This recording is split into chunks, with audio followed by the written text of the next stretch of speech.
አይጠባ ማለት አሁን ነው። ቆይ እኔ እሳቸው ቤት አይደል እንዴ የምኖረው? የት ላጌጥበት ነው የእሳቸውን ወርቅ የምዘርፈው? ይኸውልሽ ድንብላል፣ ነገሩ አንቺ እንዳሰብሽው አይደለም። እና እንዴት ነው? ወንድምሽ መጥቶ ነበር አይደል ሰሞኑን? አዎ። እና ለእሱ ወርቁን አሳልፈሽ እንደሰጠሽና ወንድምሽ ሆን ብሎ እንደተደበቀ ነው የደረሰ መረጃ የሚጠቁም። አዎ አባቴ ድረሱልኝ። እኔ ነኝ ወርቅ ዘርፌ ለወንድሜ ያቀበልኩት? ድንብላል፣ ምንድነው ነገር የምታስደጋግሚ? አማርኛ እኮ ነው እያወራን ያለ ነው። እንደዚህ ደጋግማችሁልኝም በገባኝ። ምን ማለት ነው ደግሞ እሱ? ይኸውላችሁ ጋሽ ፖሊሱ፣ እኔ ድንብላል ስርቆት ሲያልፉም አይነካካኝም። እሺ ይኸውልሽ ድንብላል፣ ነገሩን በግልጽ ማውራታችን ለሁላችንም የተሻለ የሚሆነው። ኧረ እስኪ ተውኝ እናንተ። እኔ እነሱን ለማገዝ ብዬ በየዋህነት እነሱ ቤት በተቀመጥኩኝ መልሰው እኔኑ ሌባ ይሉኛል። ነገሩን በግልጽ ብናወራ ጥሩ ነበር። ተናደድክ ነው የምንሄደው? ጆሮ እየቀለድክ ነው እንዴ? ድንብላል እኮ ናት የታሰረችው። እሱማ ገባኝ። እና ባልናደር ነው ሊገርም የሚገባው። ተምቹ ማለት እኮ የሀና ቤተሰቦች እንዳይደነግጡ እኮ ነው ያልኩ።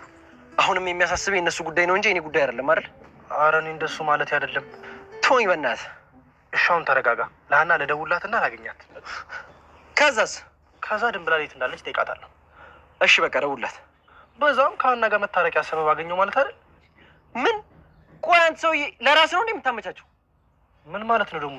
ቤት አትሂድ ይደነግጣሉ ምናምን የምትለኝ ከሀና ጋር ለመታረቅ ሰበብ ልታደርገኝ ነው አይደል?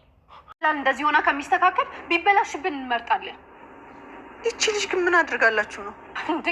ህመማችንን ታመመች፣ ችግራችንን አብራ ሆና ተቸገረች። ቆይ ከዚህ በላይ ምን ታድርግ? ስለዚህ ወርቁ ባክኖ ይቅር እያልሽ ነው? ድንብላል ከምትሰቃይ አዎ ቢባክን እመርጣለሁ። ይሄ ንብረት እኮ የእኛ ብቻ ሳይሆን የሀናና የምናሴም ነው። እነሱም ቢሆኑ እኔ ያልኩሽን እንደሚሉሽ በጣም እርግጠኛ ነኝ። እሱን አብረን እናያለን። አንዴ ስምኝ እማዬ። ምንድን ነው? ስትመለሺ ድንብላልን ይዘሻት እዚህ ቤት የማትመለሺ ከሆነ ከኔ ጋር ያለሽ ዝምድና እዚህ ጋር ያበቃል። ሰላምዬ፣ አሁን በቃ ተይኝ፣ መሄድ ትችያለሽ። ወይዘሮ ሜላት ድንብላልን አሳሰረቻት። ድንብላል አገር ሰላም ብላ ቁጭ ባለችባት ፖሊስ ጣቢያ ሄዳ ወይዘሮ ሜላት ፖሊስ ቤት ድረስ ይዛ መታ አሳስራታለች። በባለፈው ክፍል ሁላችንም እንደተመለከት ነው ሰላም ከዚህ በኋላ እኔ ቁጭ ማለት አልፈልግም፣ ከስራ ስለተባረርኩ ዲስትሮ መስራት እፈልጋለሁ፣ ለዛም ነው ወንድሜ ጋር ሂጄ እንዴት እንደሚሰራ ማየት አለብኝ ብላ ነገረቻት። እናም እኔ ትጄ ነው አንቺ ዲስትሮ እስከምትሰሪ ድረስ ብላ በጣም አዝናና ተናዳ ተነስታ ወርቋን ስትፈልገው ቤት ውስጥ አልነበረም። እናም ታሞ ስለነበር የድንብላል ወንድም ከክፍለ ሀገር መጥቶ እዛ ሰንብቶ በዛው ቀን ነበር የሄደው። ስለዚህ ቀጥታ የጠረጠረችው እሱ ነው ከክፍለ ሀገር ስለቸገረውና ለመታከሚያ ምናልባት ወስዶት ይሆናል ብላ ስለጠረጠረች ነው ቀጥታ ወደ ፖሊስ ጣቢያ ሄዳ ድንብላል ጠርጥራ ፖሊሶቹን እዛ የመጣችው። ድንብላል አገር ሰላም ብላ ወጥ እየሰራች ነበር ቤት ውስጥ ቁጭ ብላ። እንግዲህ ድንብላል የቀድ ሰራተኛቸው ናት። ዛኔ ሀብታም እያሉ ነው እነሱ ቤት የገባችው። አሁን ላይ በችግራችሁ ትያችሁ አልሄድም፣ ያኔ እናንተ ብዙ ስቃይ አይቼው ብዙ ነገር አሳልፌ እናንተ ናችሁ እንደ ሰው አክብራችሁ ያሳረፋችሁ፣ ስለዚህ በችግራችሁ ጊዜ ዛሬ ትቻችሁ አልሄድም ብላ የእነሱን ችግር እንደ ችግሯ ቆጥራ እዛ ቤት የተቀመጠችው መሄጃ አታ ሳይሆን ለእነሱ ስላዘነችላቸው ነበር ያለምንም ደሞዝ የተቀመጠች። ነገር ግን ወይዘሮ ሜላት እንግዲህ ወርቅ ላበደረ ጠጠሪ እንደሚሉት ለእሷ ብላ መስራት እየቻለች ሌላ ቦታ ሄዳ ስራ ማግኘት እየቻለች ለእሷ ብላ ጊዜዋን እያቃጠለች እንደሆነ ከግምት ውስጥ ሳታስገባ ቀጥታ ፖሊስ እዛ መታባታለች። እናም ቁጭ ባለችበት ነው እንግዲህ እንግዳ ነው ብላ ቁጭ በሉና ምግብ ደርሷለኝ ብሉ እያለች እየተገላገለች ነበር። እነሱ ግን የመጣንበት ጉዳይ ሌላ ነው ብለው ነገሯት ማለት ነው። እናም ወደ ፖሊስ ጣቢያ እንድትሄድ አዘዟተኝ እና ምንድነው የተፈጠረው ምናምን ስትል እነሱን እዛ ሄደሽ እናስረዳሻለን ብለው ቀጥታ ይዘዋት ሄዱ ማለት ነው። በጣም ነው ያዘነችው፣ ደንግጣለችም። ምክንያቱም እሷ ምን የምታውቀው ነገር የለም። ምናልባት ወንድሟም ወስዶ ሊሆን ይችላል እንግዲህ መታከሚያ አጥቶ ሊሆን ይችላል። ግን እሷ ወይዘሮ ሜላት ያሰበችው ምንድነው ወንድሟ እንኳን ከወሰደው እሷን ከያስኳት ወንድሟ እሷ ሊያስፈታ ሲመጣ በዛ መሰረት እሱ ይያዝና ወርቄን ይመልስልኛል ብላ ነበር ያሰበችው ማለት ነው። ግን ደግሞ ያሰበችበት መንገድ በጣም ከልጆቿና ከድንብላል ጋር የሚያቀያይ ማለት ነው። ጆሮም ከሀና ጋር ከተጣላ በኋላ ከሀና ርቆ መኖር አልቻለም። ስራም አልገባም እና ለምንድነው ስራ የማትገባው ሲለው በዚህ ሁኔታ ሆኜ እንዴት ነው ስራ የምገባው? ሀና በጣም ናፍቃኛለች ሲለው ያው እኔ አሁን ተነስቼ ታረቁ ብላችሁና ባስታረቃችሁ ነገ የሆነ ችግር ሲፈጠር መልሰህ እኔን ነው የምትወቅሰው ብሎ እያለው ነበር። እሱም ምን ችግር አለው ታዲያ ኃላፊነት ወስደህ ብታስታርቀኝ? ከሷን እንደማስታረቅና ችግሬን እንደመፍታት ጭራሽ በላይ ሁነት ታርከኛለህ ብሎ እንግዲህ ተናዶበታል ማለት ነው።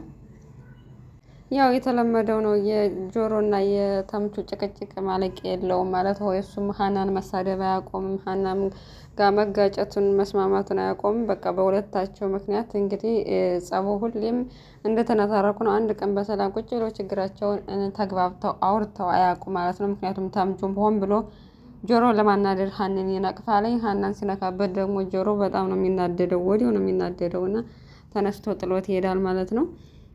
እናም ድንብላል እንግዲህ ቀጥታ ወደ እስር ቤት እየወሰዷት እያለ እጇን ይዘው ሰፈር ላይ ሀናና ሰላም ወደ ቤት ሲመለሱ ፊት ለፊት ተገናኙ። እና ምንድን ነው ወዴት እየሄድሽ ነው? እነሱ እነማን ናቸው ሲሏተኝ ምንም አላውቃቸውም፣ ወደ ፖሊስ ጣቢያ እንሄዳለን ብለው ነው እየወሰዱኝ ያለው ወደ ፖሊስ ጣቢያ፣ በምን ምክንያት ነው ሲሏተኝ፣ ያው እነሱ ደግሞ እዛ ፖሊስ ጣቢያ ስንደርስ ነው የምንነግርሽ እንጂ አሁን አንነግርሽም ብለው ቀጥታ እኛ ስራችን መስራት አለብን ብለው ይዘዋት ወደ ፖሊስ ጣቢያ ሄዱ ማለት ነው። ሰላምም ከዚህ በፊት ያው ቁጭ ብላ እናቷ ወርቁ እንደጠፋባት ስላየች ቀጥታ በዛን የጠረጠረቻት ብላ ስላሰበች በጣም ተናዳ እየጮኸች ወደ ቤት ሄዳለች። ስትሄድም ወይዘሮ ሜላትን ቤት ቁጭ ብላ አገኘቻት። ቆይ አንቺ ግን ምን እየሆንሽ ነው? እንዴት ምን አድርጋሽ ነው ድንብላልን የጠረጠርሻት ምናምን ስትላተኝ ምንድን ነው እያወቅሽ ነው እንደምጨቀጭቄ ምናምን ብላ በጣም ነው የተናደደችባት። ሰላም እንግዲህ እናቷን ድሮ አታከብራትም እንኳን የሆነ ነገር አግኝታ እና እሺ በምን ምክንያት ነው የጠረጠርሻት ድንብላልን ስትላተኝ ያው እዚህ ቤት ውስጥ ያሉት ባዳ እሷና ወንድሟ ናቸው። መቼም እናንተ ሰርቀነዋል አትሉኝም። ስለዚህ ከእሷና ከወንድሟ ውጭ ሊሰርቀው የሚችል ሰው የለም። ወይ ወንድሟ ወስዶ ሊሆን ይችላል። ስለዚህ እሷ ባታውቅም እንኳን እሷን ጠርጥሬያት ባይሆን በወንድሟ በኩል ለማግኘት ግዴታ እሷ ማሳሰር ስለነበረብኝ ነው ብላ ነገረቻቸው ማለት ነው። እናም በጣም ነው የተናደዱባት። በስከ መጨረሻም ግን አጨቅጭቁኝ ብላ ጥላቸው ሄደች። ጆሮም ሀና በጣም ስለናፈቀችው አማራጭ እየፈለገ ነው እሷ ለማግኘት እና ስራም አልገባም። ቀጥታ ወደ አባባ ኖላዊ ሄዶ ሀና እንደናፈቃቸውና ከእሷ ጋር መታረቅ እንደሚፈልግ አባባ ኖላዊ እንዲያስታርቋቸው ጠየቀ። አባባ ኖላዊ ግን አሁን እናንተ ሳትጋቡ እንደዚህ ችግራችሁን ሰው የሚፈታላችሁ ከሆነ ሰው የሚያስታርቃችሁ ከሆነ ነገ ስትጋቡና አንድ ላይ መኖር ስትጀምሩ ችግራችሁን ሰው እንዲፈታላችሁ ትፈልጋችሁ። ስለዚህ ከአሁኑ መልመድ አለባችሁ። ሁለታችሁን ቁጭ ብላችሁ ተነጋግራችሁ ችግራችሁን ፍቱ ብሎ ነገረው ማለት ነው። እናም እሺ ብሎ ምክሩን ተቀብሎ ሄዷል። አሁን ስራና ማታ ላይ ተገናኝታችሁ በትክክል ተወያዩ ብሎታል። ያው ተምቹም አላስታርቅም ብሎታል። ጆሮ ደግሞ ሀና ጋር ደውሎ እንዳያወራት ያው ጥፋተኛ እሱ ስለሆነ ጥፋተኝነት ስሜት ስለተሰማው የመደወልም ፈርቷል ማለት ነው። በሌላ በኩል ወይዘሮ ሜላትን ስራ ቀጥሯት የነበረው ልጅ እንግዲህ በተደጋጋሚ እየደወለ እየጨቀጨቃት ነው። እናም ድጋሚ እድል ስጭኝና ከስራ ቦታ ገብተሽ ድጋሚ እድል ስጭኝና ለአንቺም የተሻለ ነገር የተሻለ ገንዘብ የሚያገኝልሽ ስራ ነው እንስማማ ቢላት፣ እሷ ግን በጭራሽ ያኔ በክብሬ ተረማምደሃል፣ ድጋሚ ከአንተ ድርጅት የምገባበት ምንም ምክንያት የለኝም ብላ በ4 ነጥብ ዘግታበታለች። እሱ ግን ከእሷ ምንም እንደፈለገ አይታወቅም። ምናልባትም ደግሞ ለተንኮልም ሊሆን ይችላል። ምክንያቱም ብዙ ሰራተኛ እያለ ከወይዘሮ ሜላት ራስ ላይ አልወርድም ብሏል። እሷ ደግሞ ቆይ ከኔ ውጭ ሰው የለም እንዴ? ለምንድን ነው የማይተወኝ ሰውዬ እያለች ነው። በዚህም ምክንያት እንግዲህ ምናሴ አስታዋሽ ስለሆነ ለማማከር ሄዳ ነበረ ስራ ቦታው እና እሱም ጫማ እየሰፋ ነበር። ጫማው አልበሳ ብሎት እየታገለ ለመሆኑ ስንት ነው የሚከፍሉ ስትለው ያው ያገኙትን ነው የሚከፍሉኝ፣ ምክንያቱም ይሄ ነው ብዬ ከነገርኳቸው ጀለማች ስለሆንኩ ላይከፍሉኝ ይችላሉ። ስለዚህ ሁሉም ሰው ያለውን ነው የሚሰጠኛል እና እንደዛ እኮ ትጎዳለህ ልጅ፣ ይህን ስራ ግን ማቆም አለብህ እያለች በዛው ማማከረችው ማለት ነው። እናም አይሆንም ይህን ሰውዬ እኮ ግዴታ ለማየት አንድ ቀን በቂ ነው፣ ሁሌም አብረሽ መኖር የለብሽም። ስለዚህ እንደማይሆን ሄደሽ አይተሽዋል፣ ቢቀርብሽ ይሻላል። ክብርሽን ከጣልሽበት መቼም ክብርሽን አታገኘውም፣ ይቅርብሽ ሲላተኝ ክብሬን የማይጣልኩት ገንዘቤን ሁሉ ነገር ሳጣ ነው ለእናንተ መኖር አለብኝ ብሏል።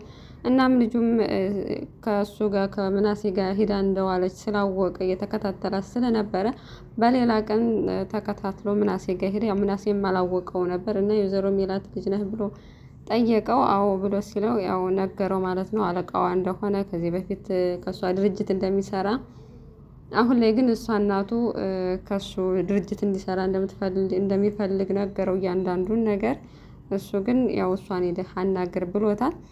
እናም ሰላሚናም በድንብላል ጉዳይ ድንብላልን ሂደሽ ካላስፈታሻትና እዘሻት ካልመጣሽ ከዚህ በኋላ የኔና አንቺ ዝምድና ያበቃለታል ብላለች። ወይዘሮ ሜላትም እንግዲህ ወደ ፖሊስ ጣቢያ እየሄደች ነበር። ምክንያቱም ድንብላል ያለችበትን ሁኔታ ለማወቅ ሳይሆን የደረሱበትን ነገር ወንድሟም ያወቁት ነገር እንዳለ ለማጣራት ነበር የሄደችው። በዚህ ምክንያት ስትመለስ ድንብላልን ካላስፈታሻት እኔ የኔና ያንቺ ጉዳይ ያበቃልሻል እያለች እያስፈራራቻት ነበር ልጇ። ሀናም ደውላ ተምቹን እፈልጋለሁ ብላ ከቤት ከጠራችው በኋላ ድንብላል እንደታሰረች ነገረችው። እናም እሱም እየደነፋ ነበር። ድንብላል በእናንተ ምክንያት ነው የታሰረችው፣ ካላስፈታችኋት የዚህ ቤቱን ሁሉ አቃጥለዋለሁ እያለ እየዛተ ይገኛልኝ። ወይዘሮ ሜላት ግን ቀጥታ ወደ ፖሊስ ጣቢያ ስትሄድ ያው እሷን ብታስጠራትም ያው ድንብላል በጣም ነው ያዘነችባት። ለማናገር ፈቃደኛ አይደለች ማለት ነው። ምክንያቱም እንዴት ትጠረጥረኛለች? ምንም ያላረኩትን ንጹህ ሰው እንዴት ታሳስረኛለች ብላ ስለገመተች ነው።